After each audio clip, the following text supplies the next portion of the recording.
Hello, dear friends. At the outset, I would like to thank John Kempen and IOIS for giving me the opportunity to present on this very, very important topic about ocular tuberculosis, a topic which I really love, really like it, and in context of global variations related to the distribution and the treatment management differences across the world. So, we do know that one third of the population of the world is suffering from either active or latent form of tuberculosis. And then there have been recently many papers about describing about the pulmonary TB and the epidemiology of the TB across the world.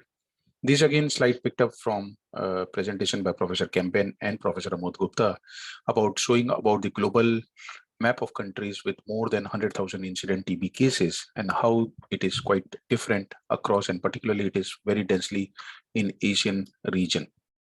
Then the global map of percentage of TB that are extrapulmonary. Once again, you can see the wide variation worldwide, and this has been picked up from WHO statistics as present on the internet. The epidemiology of extrapulmonary TB in the US between 1993 to 2006 was showing different forms of TB, except the ocular form of extrapulmonary TB, which is still struggling to find its nomenclature even in India in the ICMR guidelines, where it has not been recognized as a form of extrapulmonary TB. Now, what do we do about the ocular TB epidemiology? Does it really exist? Yes, probably. There have been reports, and this is something which we published in 2016 about the prevalence of ocular TB in different parts of the world. And as you can see, how it has been presented in different regions, and different authors have published about it. Once again, the slides picked up from Professor Kempen's presentation about the presence of TB in context of infectious uveitis in continental Europe, in context of Italy, Iran, Thailand, and UK, how the reporting has been going on, and also about in Saudi Arabia and Turkey. All these regions have presented quite a significant proportion of their infectious uveitis due to ocular TB, and definitely India is topping the list of it. Now, when you compare the incidence of TB in the population and compare it against the percentage of patients of ocular TB presenting in an uveitis clinic, I think there is a lot of comparison across all the countries, across all the regions of the world. And this graph chart does demonstrate about such a mimicry between the pulmonary TB and between ocular TB. Now, contribution of TB in the uveitis clinic and in different countries, including Myanmar, India, both northern India and southern India, Africa, Philippines, Bangladesh, Saudi Arabia, Thailand, Vietnam, and Singapore. You can see how the is been proportionately distributed in different countries and different uveitis clinic. Now, why we are discussing about this? It is in the context of that the diagnosis of TB is quite a challenge, because we are not able to get a direct evidence based on AFP or based on culture or histopathology, and diagnosis sometimes can be presumptive based on the corroborative evidence. Now, there is a quite a wide variation in the epidemiology data, and rather it is little information is present about it, about the global variations and the treatment algorithm differences. And that is where we as a group decided to set up a group called as Collaborative Ocular Tuberculosis Study Group to address these uncertainties in the diagnosis and management and pick up global variations in the ocular tuberculosis, address the knowledge gaps about ocular TB through the diagnostic difficulty, and we might use this as an opportunity to address this infection and in the context of systemic or the pulmonary TB. So this is the web portal of ocular tuberculosis, which does give a overall profile about the people involved, and it is a teamwork indeed, and it is very difficult to list down every single person on this. But I really want to thank my mentor, Professor Vishali Gupta, and Professor Carlos Pavicio for taking me through this journey of ocular tuberculosis. A lot of work has been done, and we did highlight it about some of this work.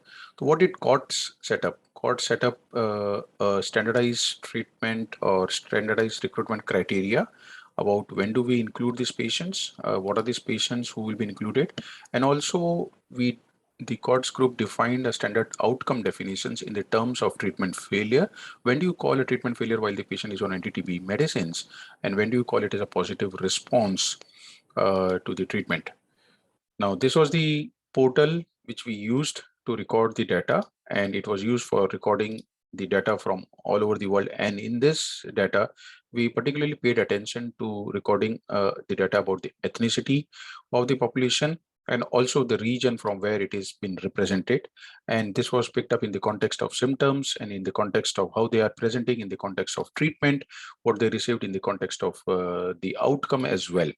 Now, there were several papers which were published from this group in last few years, and we are still looking at some more publications from this data of over 900 patients.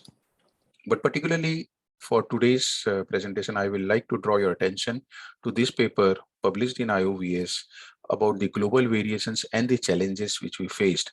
And this is presented in next 4 slides based on the data which is divided or stratified based on Eastern Asian data or Australian data or Middle East or the Western group of data. And here you can see how the people have been treating differently in different parts of the world. And again, whether these patients lead to treatment failure and how many number of patients had treatment failure based on their geographical location and based on the treatment given. But Kaplan-Meier graph, as we all love it, it will show the longitudinal profile and based on stratified, based on the region, stratified based on the race and immigration status of the patients about the outcome. And here you can see how the people in the Asia East has been differing from the Middle East, Australia, and the West based on the treatment outcome, based on the anti-tubercular treatment they received, and also based on the race, how they can be different, and based on the immigration status, whether it is a local population or immigrant population, how the treatment outcome can be different. And this is the first time someone has really looked into whether does these things come into picture. And I think there were quite a significant difference when we try to analyze the data based on this. Then we went even more granular to look into whether the patient has received anti-tubercular therapy or only steroid or ATT plus steroid.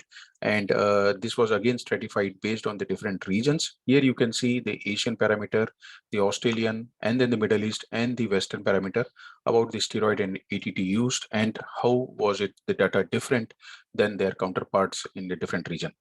So to summarize, TB, as we all know, is a major and high profile public health challenge. It need to be recognized by WHO globally and other databases as an important extrapulmonary manifestation of TB. So if someone is listening, please do consider recognizing it as an important form of extrapulmonary TB. Consistent diagnostic tools criteria have been developed and still in the process of developing further and refining further, and appears to reflect at least partly the incidence of TB in the population this data set which we presented, and it does highlight the heterogeneity in the treatment and outcome and regional variation. So thank you very much, and we do encourage you to report about this and do tell us and provide us the critical feedback. Thank you very much for listening to this talk. Thank you.